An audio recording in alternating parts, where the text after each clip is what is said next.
So our first topic for this video here is going to be weight strings,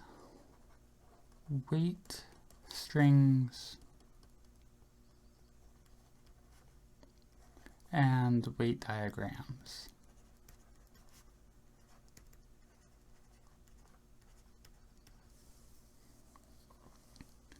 So we're in the finite dimensional situation where V is V lambda, which is in our lambda plus, being a whatever term was for it, root. We're going to let mu be a weight lambda and alpha be a root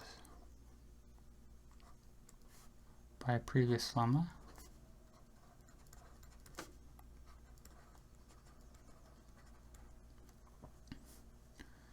The subspace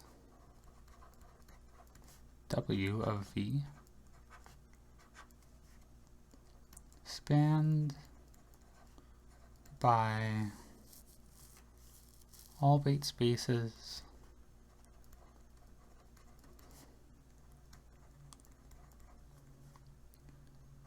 V of sigma plus some integer multiple of alpha is invariant under S alpha by our previous results. So again, the weights in pi lambda of the form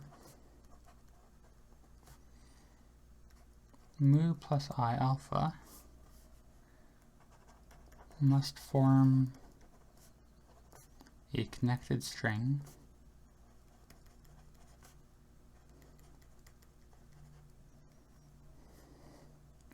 which is going to be the alpha string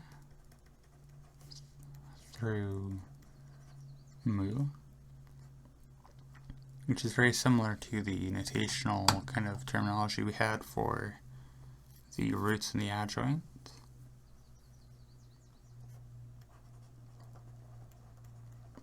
And we also see that the reflection generated by alpha reverses this string.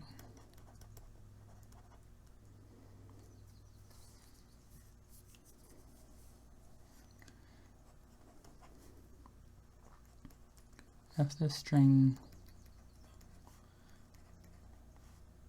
consists of mu from minus R alpha to mu plus a Q alpha,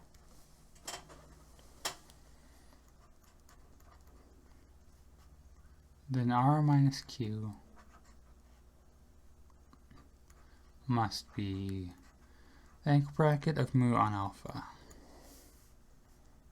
And we can write this all as a proposition, of course.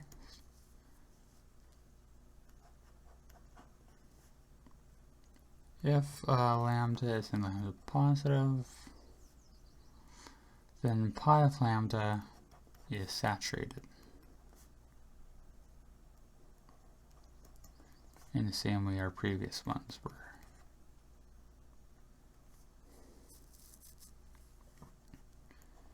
In particular,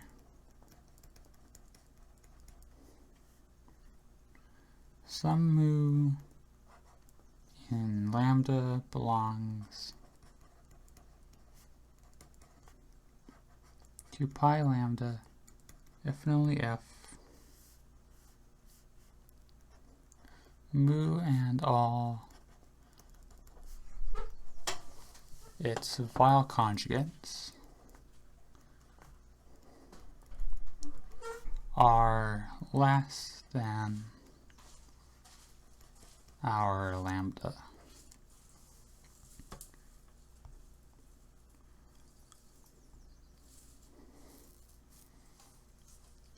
And they draw a diagram here that says all this can be visualized quite easily when the rank of our root space is at most 2 with the weight diagram.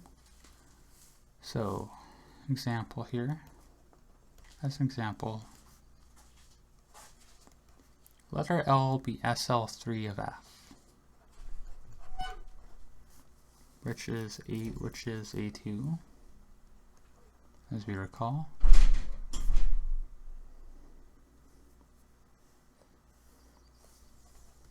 With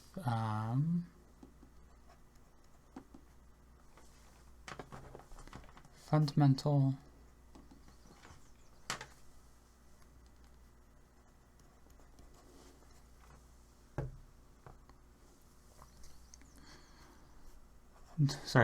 fundamental, dominant, integral,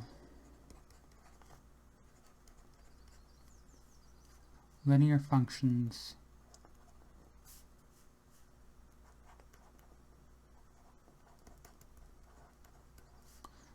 lambda 1 and lambda 2.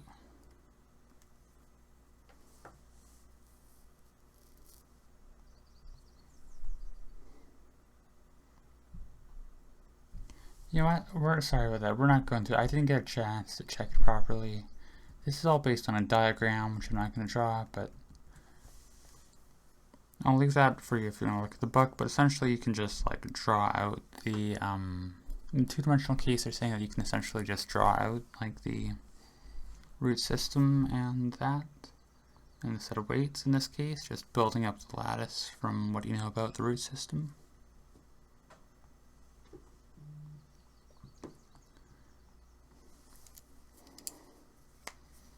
Next is, our next chapter here is generators and relations.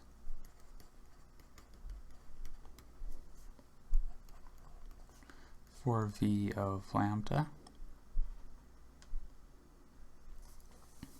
It says it's possible to describe more precisely the passage from Z of lambda to its homomorphic image of V of lambda for dominant integral lambda. And we're not really, this isn't a thing we're going to use, it says, but it's interesting in and of itself. So recall from before that Z of lambda is isomorphic to the universal algebra of L over I lambda, where I lambda is the left ideal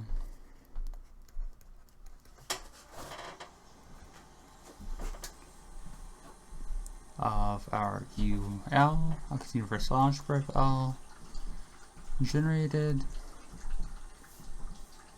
by all x alpha for alpha greater than 0, and by all h alpha minus lambda of h alpha times 1 for alpha in our root space.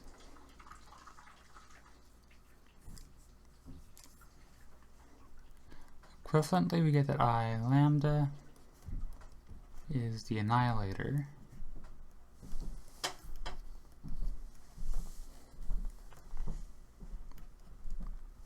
of a maximal vector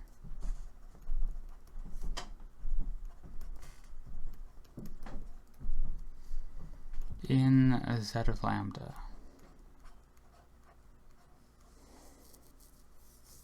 Now, we want to fix a dominant integral linear function lambda, and let J lambda be the left ideal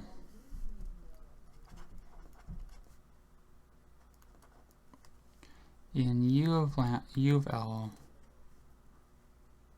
annihilating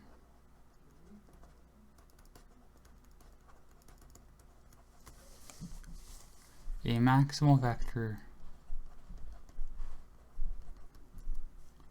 of v lambda.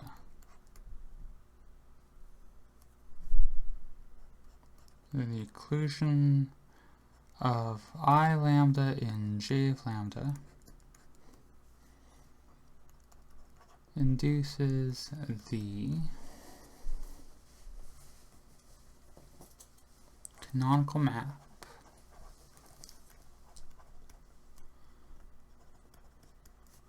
z of lambda, which as we recall is u of L over I lambda being sent to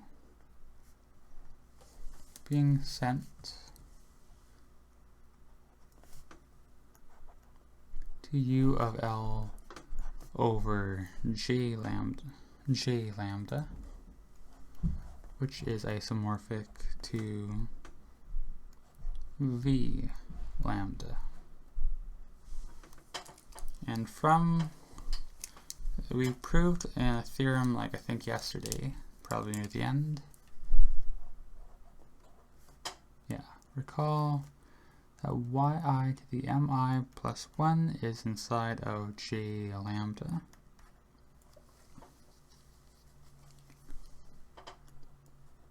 Where mi is the angle bracket of lambda on alpha I. And this brings us to a theorem which we're going to have to prove.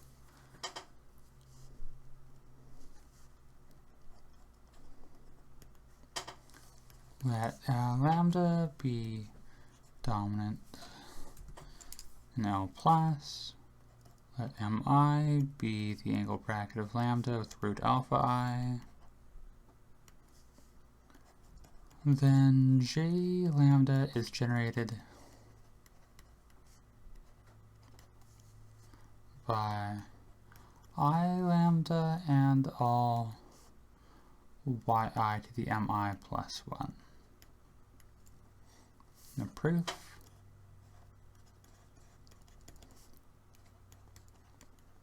Suppose that we can show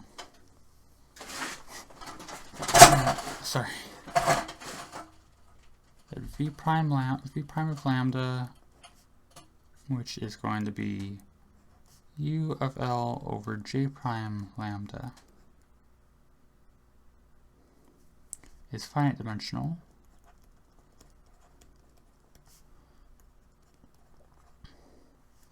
Where j prime lambda is the left ideal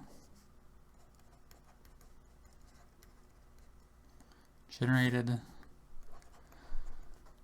by I lambda and all, essentially the one that we're claiming. We're defining this to be what we claim that j lambda is.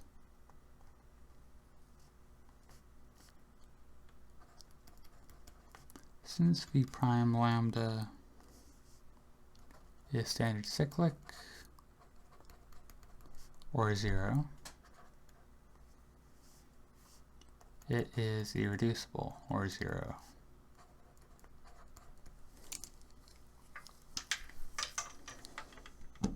However, we do have that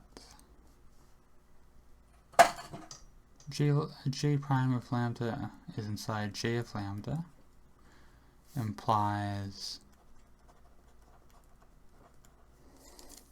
that our v lambda that we're working with here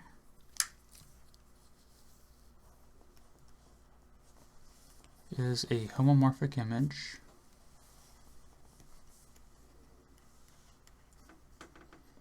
of v prime lambda.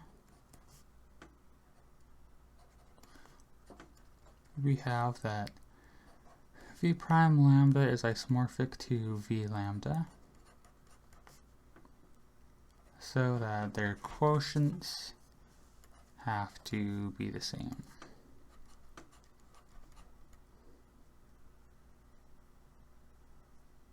Which is what we were looking for.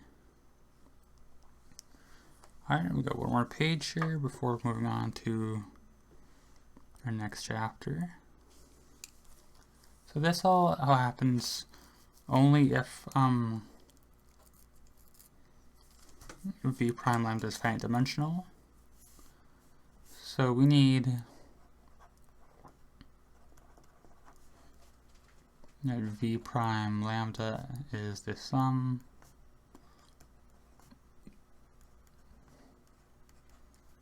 of finite dimensional SI submodules.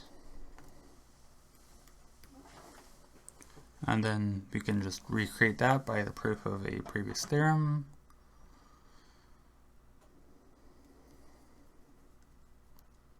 And so for this, we show that each yi is locally nilpotent on v prime lambda. Now, by hypothesis, the coset of 1 in v prime lambda is killed by a good enough power of our yi, which is namely our mi plus 1. And we know that v prime lambda is spanned by the cosets of j from j1 to l to t,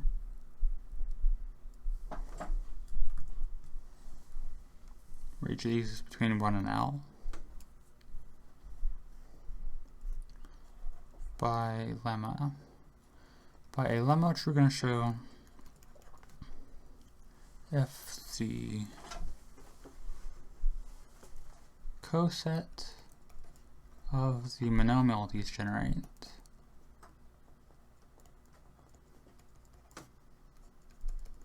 is killed by our yi to the k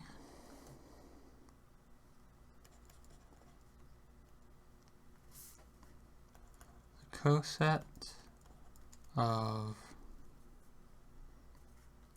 the product of yij from 0 to t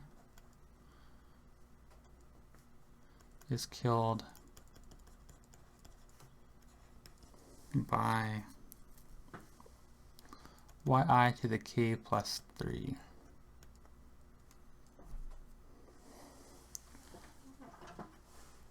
And we're done by induction.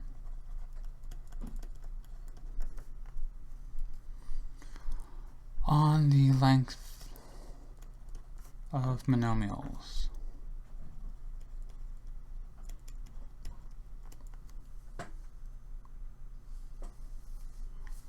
And the lemma is pretty straightforward here.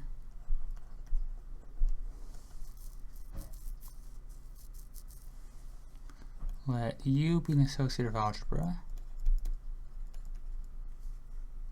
over F, and X, Y and Z are going to be elements of U. Then the product of the bracket of YK and Z is K choose 1, which is just K times Y bracket Z to the YK plus 1 plus K choose 2 on Y bracketed with Y bracket Z all the way up until we get to, I guess it would be K choose K. which we don't need to write because it's 1, of k plus 1 copies, k copies of y. Hang on, there's a couple things here. This is not k plus 1, and I missed a term up front here. So essentially we're just pulling out terms here all the way up to k choose k, which is obviously going to be 1, y bracketed all the way up to k times with z, and then this is going to be y to the k minus k, and this here is 1 and this here is 1, so these disappear when we write it out.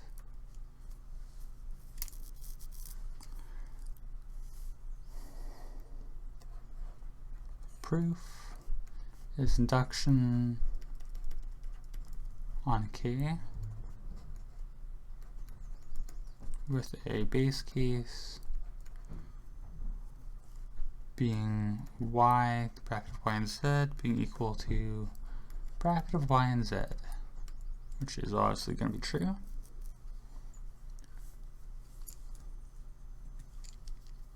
Alright.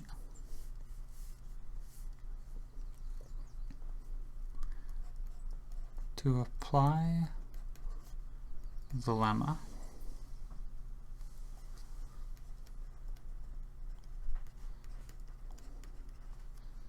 take u to be ul and take y and z as negative roots.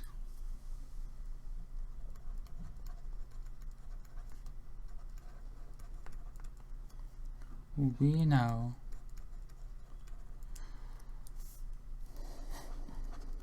that the 4 copies of the adjoint of y on z is 0 as root strings have, we saw, max length 4. So the lemma reduces down to the following formula, where bracket of y to the k on z is equal to k choose 1, which is also going to be k. Let's write it out just like that, just for the sake of it. K choose 1, which is just k. The bracket of y on z, y to the k minus 1, plus k2, and then we have 2 here, and then the other 2 copies of y, the other copies of y are out here, and then finally we have 3, and we know beyond this everything is going to be 0, so this is actually our last term. Y to the k minus 3, and that's the end of this whole chapter here.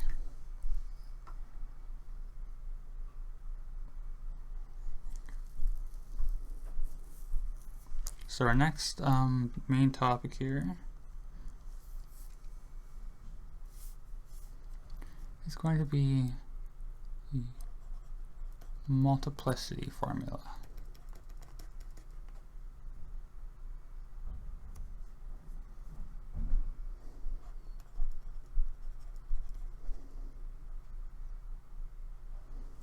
One second.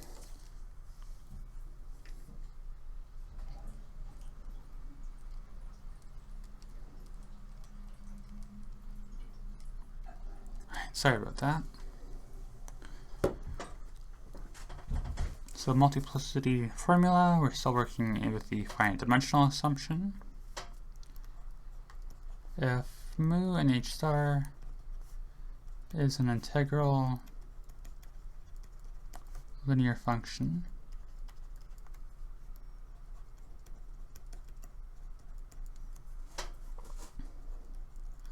define the multiplicity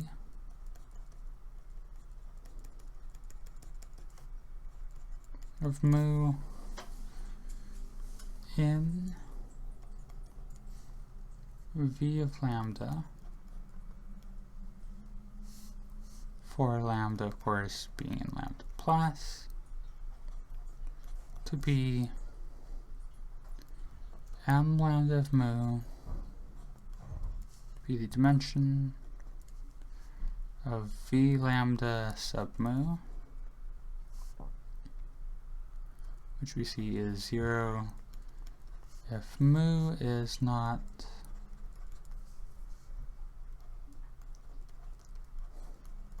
a weight of our v lambda here.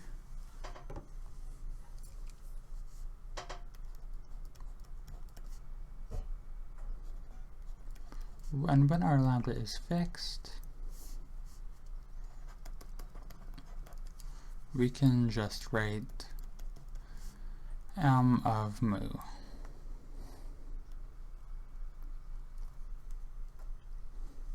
And so our goal here is to derive Freudenthal's recursion formula for m lambda of mu by computing the trace of a Casimir type element on v lambda mu by the fact that this element acts as a non-zero scalar on v lambda, and we're going to use that to recover the dimension.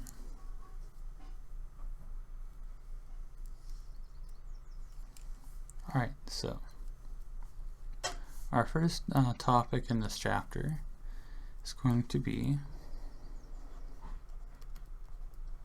universal Casimir element.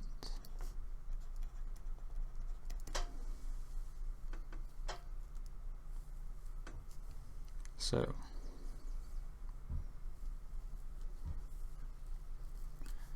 we begin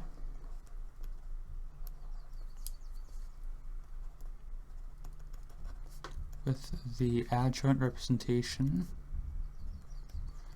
of L, whose trace form is of course going to be the killing form.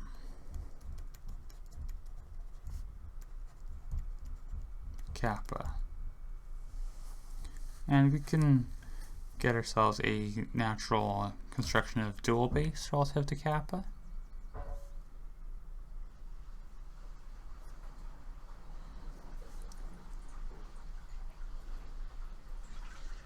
And okay, if alpha and beta are arbitrary linear functions,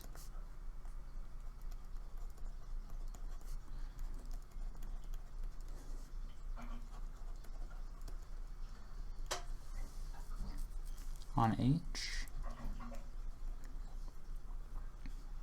we know that LA is orthogonal to L beta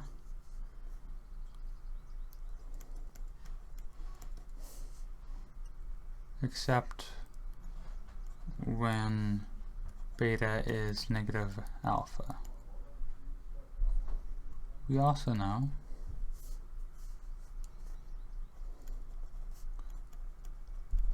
that the restriction of the killing form to our Cartan subalgebra H is going to be non-degenerate.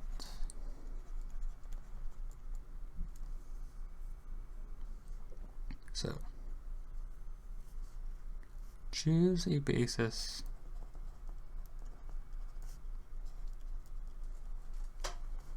or say from HI from 1 to L of H with a dual basis Ki I1 through L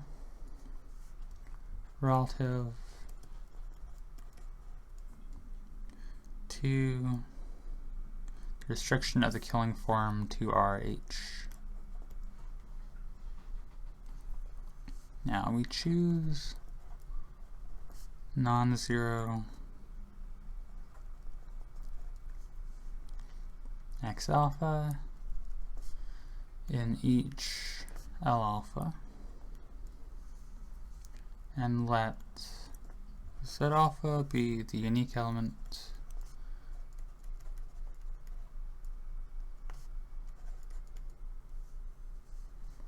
of the opposite weight space, dual space,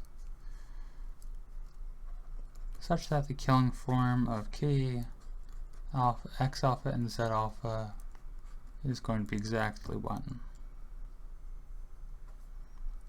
By the marks above, we see that the bases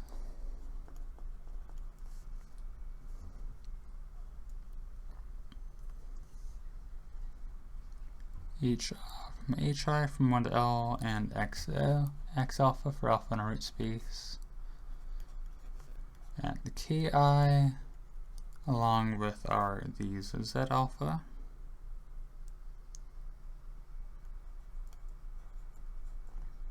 are dual relative to our killing form.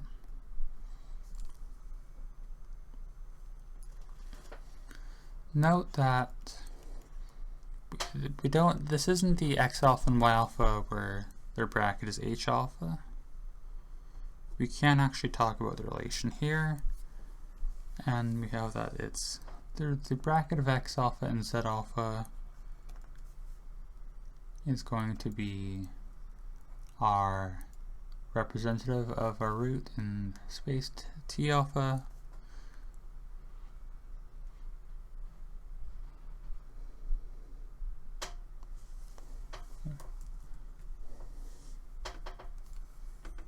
so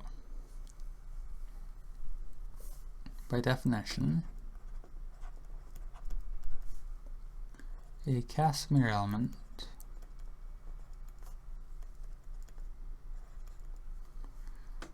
for the adjoint is the endomorphism of L given by, I'll write on a new line here, C adjoint is the sum of the adjoint of HI times the adjoint of KI plus the sum of, this is for I being 1 to L, and then this sum is over our roots. The adjoint of X alpha times the adjoint of Z alpha.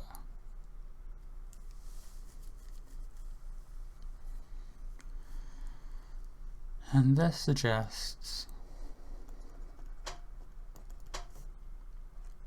CL to be the sum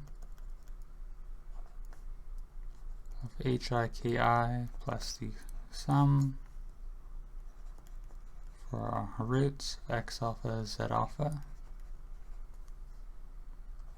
in the universal algebra of L. If the adjoint is extended uniquely to a homomorphism of associative algebras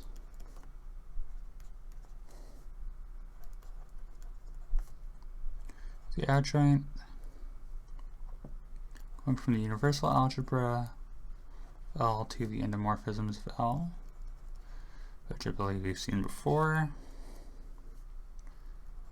Then the adjoint of CL is just the Casimir of our adjoint.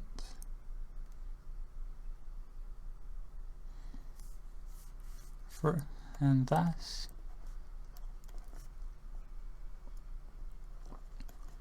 we call CL a universal Casimir element of L.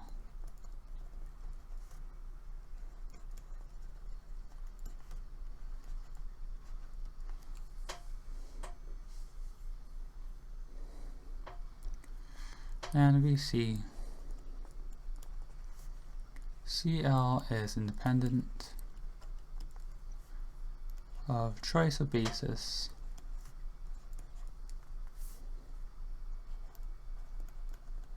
of L, and we see for any representation phi of L, phi of C of L commutes with phi of L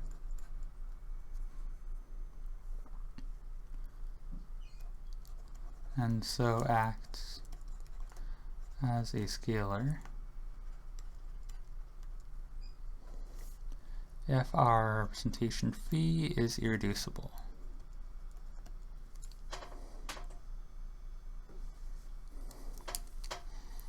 So our next goal here is to build up a relation between the representation of a Casimir element with the Casimir element of the representation. We start out looking at when L is simple. So we're going to let L be simple.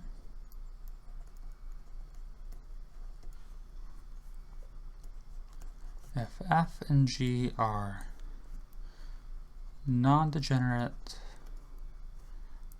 symmetric, associative, bilinear forms on L, there is a non-zero scalar A such that f of x and y is A times g of x times y for all x and y in L. So essentially we're saying that there's only, for a simple Lie algebra, we only have one non-degenerate symmetric associative bilinear form up to scaling, essentially. And so let's work on that here.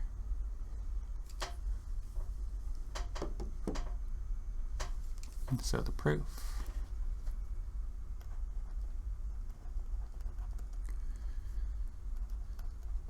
Each form being non-degenerate sets up a natural vector space isomorphism of L onto L star by x tending to S, where S is kind of like our adjoint, except instead of using the adjoint representation, using these F and G.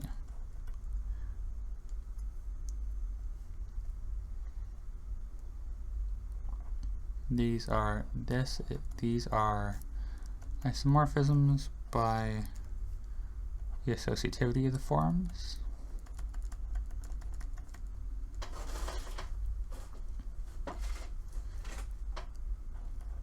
Combining one such map, because we have one for F and one for G, right?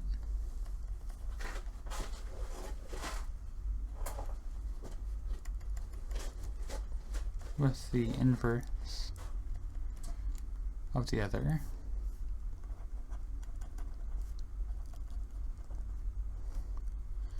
Creates another isomorphism, pi from L to L. But as L is simple, it is an irreducible L module of itself. So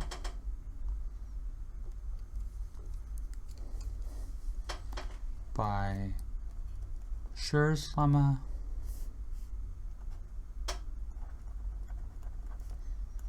pi is scalar multiplication.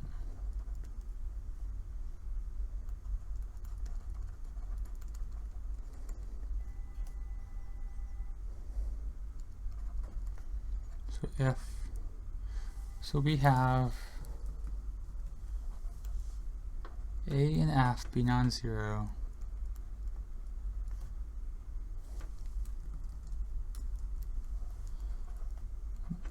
such that f of x and y equals g of z and y,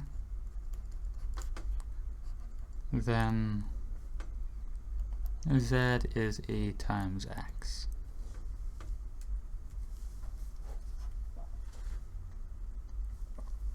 Now, let phi from L to phi is going to be a representation of L. Representation for a simple L. If phi is of L is 0, we're good.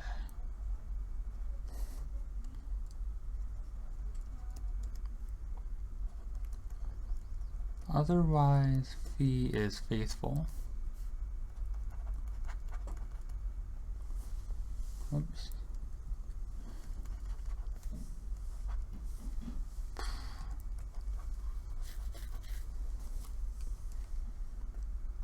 As kernel of phi is an ideal.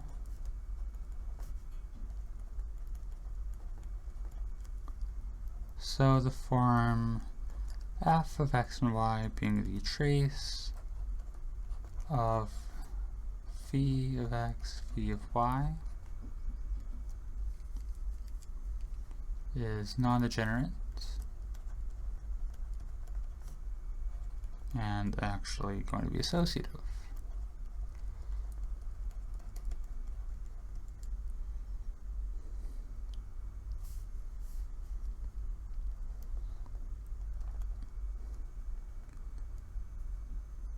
So is the killing form.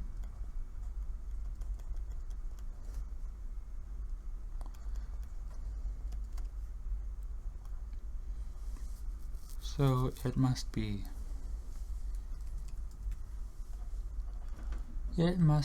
a scaled copy of f, AF.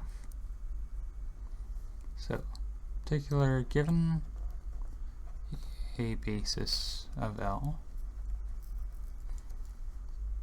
the dual basis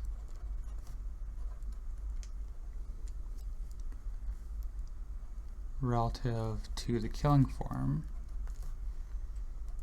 is gotten by multiplying the dual basis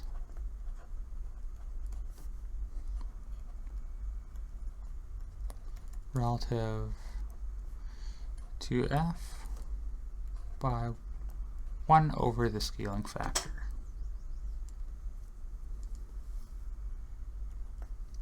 So that phi of the Casimir element of L is 1 over A times the Casimir element of phi. Thus, the ordinary Casimir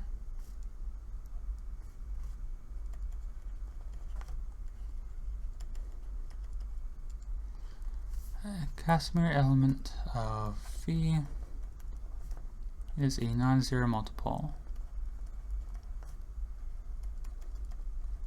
of the image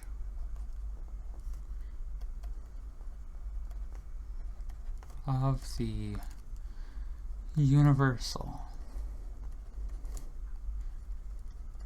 Casimir element.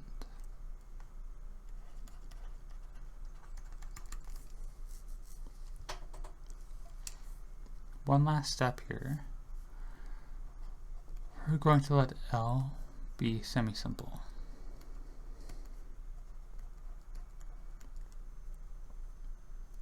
We know distinct, simple ideals of L are orthogonal to each other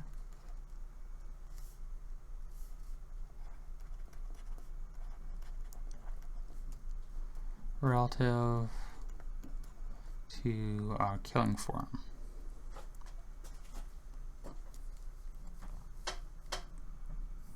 Thus, the dual bases described above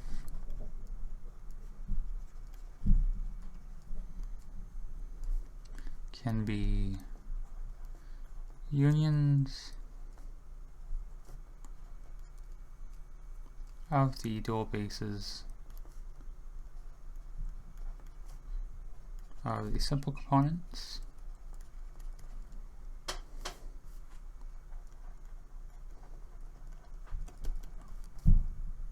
of L, which of course are going to be relative to the killing form of that. It's just the restriction of our main killing form. Oops, drop my pencil on the thing, my stylus. Thus our CL is a sum of CL1 plus CLT, for L being L1 plus through LT.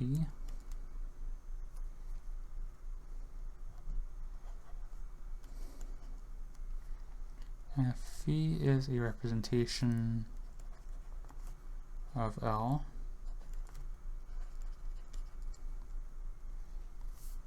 each phi of CLI is proportional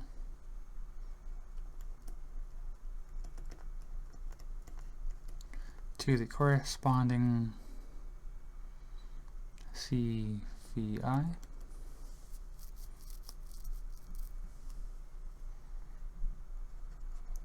where phi I being the restriction of phi to Li is either going to be trivial or faithful on each I.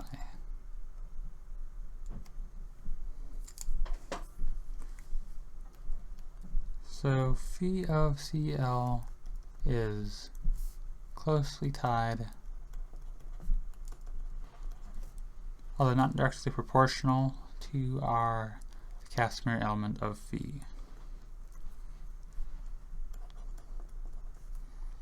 Thus phi of the Casimir element of L commutes with phi of L. I think that's our time for today, but next time we will look at how what scalar by which phi of the Casimir element CL kind of acts when phi is irreducible. So look forward to that next time.